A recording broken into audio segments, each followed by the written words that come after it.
retrouve pour notre nouvelle vidéo, un court instant avec une bonne idée dedans. Aujourd'hui j'avais envie de vous parler d'un roman. Après la jeunesse, je passe aux adultes, mais je ne pouvais pas passer à côté de ce roman, le nouveau roman de David Fuenquinos. Alors vous allez vous dire, hein, nous enquiquine, on sait que ça parle d'Harry Potter. Oui, ça parle un peu d'Harry Potter, mais pas que.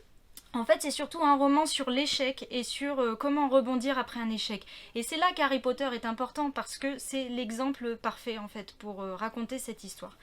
On va suivre un jeune homme qui s'appelle Martin Hill, qui a été...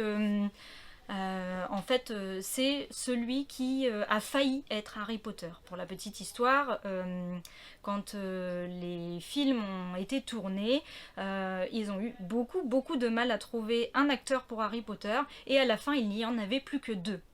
Mais vraiment jusqu'au bout, c'est-à-dire que personne n'était capable de décider si ce serait Daniel Radcliffe ou si ce serait l'autre.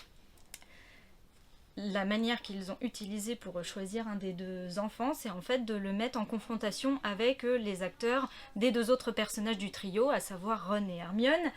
Et donc voilà, c'est un enfant qui vraiment finissait par s'y croire. Et apprendre à l'âge de 10 ans que finalement ses rêves s'effondrent d'un coup, ça a été un petit peu compliqué à gérer. Donc ce jeune homme le personnage de David Fuenquinos, Martin Hill, a vraiment existé. Ce n'est pas son vrai nom, ce n'est pas sa vraie histoire ensuite, c'est un roman, mais on va retrouver l'univers de création de J.K. Rowling, on va retrouver la recherche justement, toute cette période de casting, etc. Donc il y a beaucoup de choses vraies.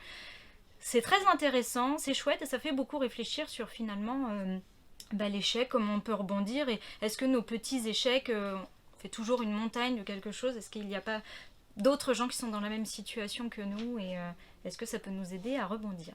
C'est tout pour aujourd'hui et je vous dis à très bientôt.